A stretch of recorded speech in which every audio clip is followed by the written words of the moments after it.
Global માર્કેટ્સનું setup સમજે સહયોગી આરતી મહેતા આપણી સાથે જોડાયા છે. આરતી, ગુડ મોર્નિંગ. કઈ રીતે આજે વૈશ્વિક બજારો સંકેત આપી રહ્યા છે?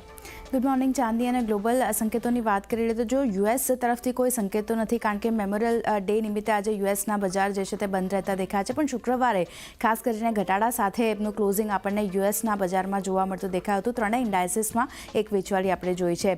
બીજી બાજુ ટેરિફને લઈને જે ટ્રમ્પમાં ફરી એકવાર એક્શન આવતી દેખાઈ રહી છે, તેના નિવેદનોને લઈને જે રીતે એક્શન આવતી દેખાઈ રહી છે તેના પર નજર રાખવાની રહેશે, કારણ કે ટ્રમ્પે યુરોપિયન યુનિયન પર ખાસ કરીને 50% ટેરિફ લગાવવાની જે તારીખ છે તે ત્યાંથી 9 જુલાઈ સુધી તેમણે ટાળી છે.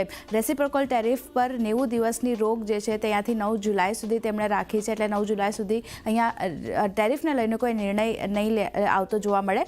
ખાસ કરીને ટ્રમ્પે યુરોપીય કમિશનની અધ્યક્ષ જે છે ઉર્સુલા વોન ડેર એની સાથે વાતચીત કરી અને ત્યારબાદ આ નિર્ણય જે છે તે લેવામાં આવ્યો છે. 2024માં યુએસની વાત કરી લઈએ તો EU સાથેનો વેપાર ખાત જુઓ $235 બિલિયન રહેતો દેખાયો છે. એટલે આ એક જે અપડેટ છે તે આપણને આવતી દેખાઈ રહી છે. ને EU જે છે હાલ સુધી 9 જુલાઈ સુધી 10% ટેરિફ લાગુ કરી રહ્યા છે. એટલે 9 જુલાઈ સુધી યુએસ પર EUના 10% ટેરિફ જે છે તે ત્યાંથી લાગુ છે. અને ટ્રમ્પે 1 જૂનથી ખાસ કરીને EU પર 50% ટેરિફની ચેતવણી પણ આપી હતી, જે હવે અહીંયાથી 9 તારીખ સુધી જે છે તે અહીંયાથી લંબાવવામાં આવી છે. એટલે ત્યાં સુધી કોઈ નિર્ણય જે છે તે ત્યાંથી નહીં આવતો જોવા મળે. એ એક રાહતના સમાચાર જે છે તે ત્યાંથી આવતા દેખાઈ રહ્યા છે. ને કારણે ડાઉ ફ્યુચર્સ આપણે પોઝિટિવિટી થોડું ઘણું જોઈ રહ્યા છે. પણ બીજી બાજુ વાત કરી લઈએ, એપલ અને સેમસંગ જેવા જે કંપનીઓ છે તેના પર નજર રાખવાની રહેશે, જેના સ્ટોક પર નજર રાખવાની રહેશે, કારણ કે યુએસમાં પ્રોડક્શન નહીં કરવા પર એપલ પર 25% ટેરિફ અહીંયાથી લાગશે એવું ટ્રમ્પનું કહેવું છે. બીજી બાજુ સેમસંગ અને બીજા અન્ય જે ડિવાઇસ બનાવે છે તેના પર પણ ટેરિફ લાગતી જોવા મળશે, તે પણ ટ્રમ્પ કહી રહ્યા છે. એને કારણે જુઓ શુક્રવારના બજારમાં આપણે જોઈએ તો એપલનો શેર લગભગ 3% જેટલો ઘટ્યો હતો. અને બીજી બાજુ સતત 8મો દિવસ આપણે જોયો શુક્રવારે, જ્યાં એપલના શેરમાં ઘટાડો જે છે તે જોવા મળતો દેખાયો હતો. હવે બીજી બાજુ એપલ પર ટેરિફમાં વિલંબ પર કોઈ અપડેટ હજી સુધી આવતી નથી જોવા મળતી દેખાય. એટલે આને લઈને થોડી ઘણી ચિંતા બનતી દેખાઈ રહી છે. ટ્રમ્પ તરફથી જે રીતે નિવેદન બની રહ્યા છે કે તેઓ 25% ટેરિફ લગાવશે જો યુએસમાં પ્રોડક્શન નહીં કરવામાં આવે તો આને લઈને ચિંતા છે. એટલે ટેક શેર્સ જે છે તે ફોકસમાં રાખવાના રહેશે. હવે બીજી બાજુ યુરોપિયન યુનિયન અને યુએસ વચ્ચે જે ટેરિફ વોર છે એની અસર આપણે ઓવરઓલ માર્કેટ પર જોઈ લઈએ તો જો શુક્રવારે ખાસ કરીને અમેરિકા અને યુરોપના બજાર ઘટાડા સાથે બંધ થતા દેખાયા હતા. ટેરિફ ટળ્યા બાદ ખાસ કરીને યુએસ ફ્યુચર્સમાં તેજી છે. એટલે આજે તો યુએસ માર્કેટ તરફથી કોઈ સંકેતો નથી, પણ આવતીકાલે મે બી આ સમાચારના લીધે આપણને પોઝિટિવિટી બનતી દેખાઈ શકે છે.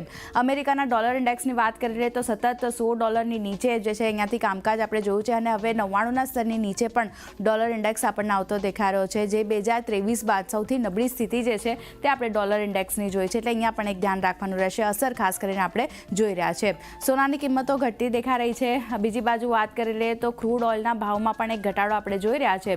તો યુએસ અને EU વચ્ચે જે તણાવ ચાલી રહ્યા છે, ટેરિફ વોરને લઈને જે તણાવ છે એની અસર આપણે ઓવરઓલ કોમોડિટીઝ પર પણ જોઈ રહ્યા છે. એટલે ધ્યાન રાખવાનું રહેશે અહીંયા પણ. બીજી બાજુ વાત કરી લઈએ એશિયન માર્કેટની, તો ત્યાંથી પોઝિટિવ સંકેતો બની રહ્યા છે. જ્યાં જો નિક્કેઈમાં 0.5% વધુની તેજી, કોસ્પીમાં 1% વધુની તેજી, તાઇવાન ઇન્ડેક્સમાં પણ પોઝિટિવ કામકાજ છે. માત્ર સ્ટ્રેટ ટાઈમ્સ અને હેંગસેંગ થોડું ઘણું નેગેટિવિટી અહીંયા બનતી દેખાઈ રહી છે. પણ ઓવરઓલ એશિયન માર્કેટ તરફથી પોઝિટિવ સંકેતો કહી શકાય.